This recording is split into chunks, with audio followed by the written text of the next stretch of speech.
Sa iba pang balita, kumpiyansa si dating presidential spokesperson Harry Roque na hindi siya may papadeport ng Netherlands kahit humingi pa ng tulong ang Department of Justice o DOJ sa Interpol dahil sa kanyang asylum status.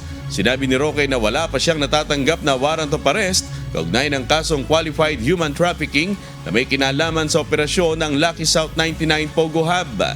Pinuna rin niya ang umano'y pagbuo ng tracker team ng PNP CIDG para hanapin siya at ang kanyang kliyente na si Cassandra Ong.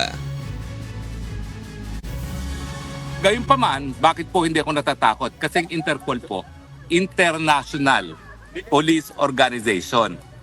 Hihingi sila ng tulong na arestuhin.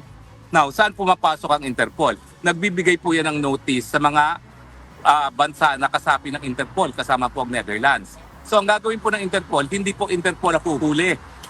Ang huhuli po ay Dutch Police. Now, bakit naman hindi gagawin ng Dutch Police yan? Dahil alam po nila na meron akong asylum. At kapag meron akong asylum, ibig sabihin yan, may karapatan ako na non-refuma, na hindi mapabalik dun sa bansa kung saan ako nanggaling, in my case, Philippines. Dahil ako nga po ay ginigipit at biktima ng unjust prosecution.